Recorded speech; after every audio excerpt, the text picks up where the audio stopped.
Hello, welcome back. Today we are talking about some of my most anticipated releases. So I don't know how long I'm going to go to today, like how many months out, but I am going to go through some of the books that are coming out in the next couple of months that I am really excited to read. So some of them I'm just going to glaze over because I don't know a whole lot about them, and I'm not going to go through reading the whole synopsis because frankly you can do that yourself, but I'm basically just going to tell you a general synopsis and then why I'm interested in it. Okay, so starting in March, this book has already come out, but I have yet to read it, and I did have an ARC of it from NetGalley, so thank you to NetGalley. It's called All That Is Mine I Carry With Me by William Landay, and I'm interested in this because William Landay wrote one of my favorite thrillers of last year, which was Defending Jacob. This is a similar premise. A child goes missing, and a family member is a lawyer, and so you're having to kind of grapple with that idea of having something happen to you and being a lawyer but not really being able to defend your loved one because you can't do that. And I just really like William Landay's writing. I feel like he writes very similar to like Jodi Picoult. So I am gonna be reading that one really soon, even though it's technically already out. I do have the ARC, but if I like it, I'll probably end up picking up a copy as well. Next we have Hang the Moon by Jeannette Walls, and I'm interested in this because I read Jeannette Walls' memoir, The Glass Castle, and I really enjoyed it. But we'll have to see about this one. I'm gonna wait until I see some reviews on this one because while I liked Jeannette Walls' memoir, this is fiction, and I haven't read anything fiction by her yet. So I'm interested to hear some other thoughts of some of my friends maybe that read similar to me to see if they like it. But this comes out on March 28th, so pretty soon. Next, we have It's One of Us by J.T. Ellison, and I'm excited about this because I read a J.T. Ellison book. I can't remember the name of it. It has one of those very basic thriller names, but I gave it 5 stars. Some of my friends read it recently and they didn't love it as much, but I definitely enjoyed it. But this is a thriller that has to do with infertility, and that seems really interesting to me because I don't think I've ever read a thriller with infertility trope before, so definitely going to be picking up that one. Okay, now let's move on to April. So the first one I'm going to talk about is Happy Place by Emily Henry. This is a typical Emily Henry romance. I am trash for Emily Henry. I'll read anything that she puts out at this point. I've given everything 4 or 5 stars. And this one I think I'm gonna also like because it has to do with vacation and friends to lovers trope, which are both things that I really enjoy in my romance books. Next we have With My Little Eye by Jocelyn Jackson, and I have read a Jocelyn Jackson before and I enjoyed it. I gave it 4 stars, so I'm excited to pick this one up. It's about a mother who moves her daughter across the country to get her away from a stalker, only to find out that she can't actually escape the stalker. So seems like a pretty good domestic thriller to me.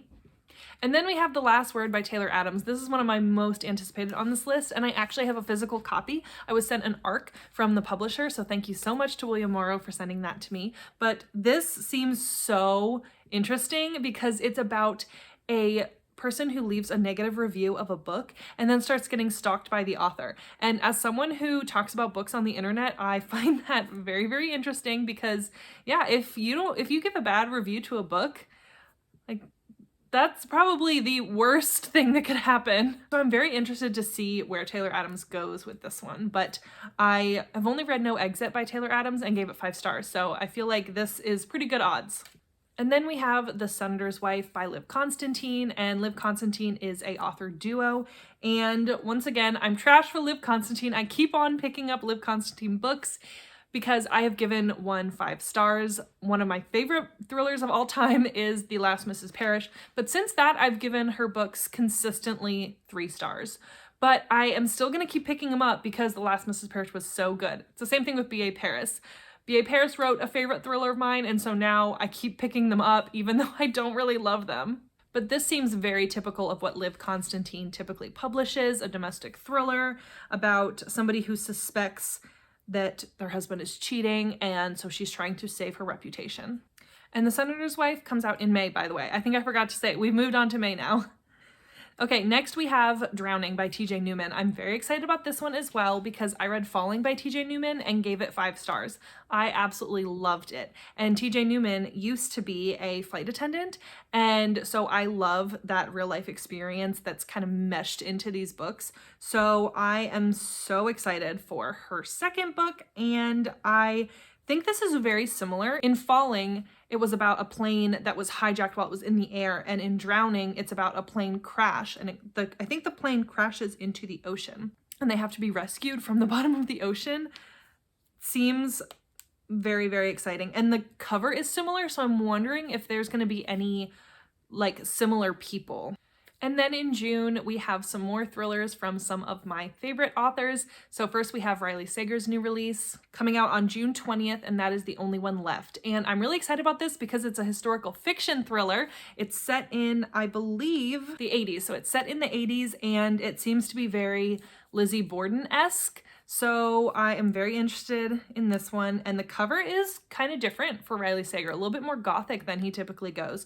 So I'm wondering if this in itself will be a little bit more gothic. Next, we have a new release from another favorite, and that is 0 Days by Ruth Ware. I love Ruth Ware. I have given multiple Ruth Ware books 5 stars and a couple 4 stars. I think one maybe 3 stars, but for the most part, they're winners for me. And they are a little bit slower paced, more like mystery, slow burn, but they're always really intricate and really well done, and I always love her endings and the way she does her reveals. So this seems really fast paced.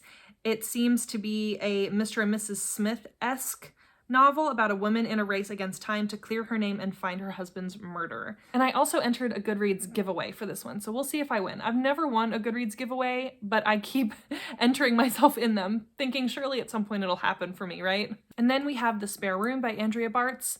I read her first book, which was We Were Never Here, and it was fine. I enjoyed it. It was a good time, but nothing earth-shattering or crazy. I think I gave it 3 stars. But this one seems like it might be the one that puts it to 4, maybe even 5 stars. So it seems like this woman is kind of down on her luck. It's lockdown. She just called off her wedding, and she's staying with a friend. And her friend offers her the spare room in a remote Virginia mansion. And then I think maybe the idea of being swingers plays into this. So I don't know. Seems like it could get a little bit messy in the relationship area here. But the cover is really nice, and I like that it is like East Coast vibes with Philadelphia and Virginia, which is where I live, so that's really cool. Those are all of the anticipated releases I'm going to talk about today. That gets us all the way through June, and then I'm sure I'll have another video in a couple of months for the latter half of the year and all of the new releases that will come out the end of the summer and in the fall. Fall releases are always spot on, so I'm really excited for that. Definitely let me know down in the comment section below if you are planning on picking up any of these releases. Thank you so much for watching. Please hit that subscribe button. It really helps out my channel, and I'll see you in my next video. Bye!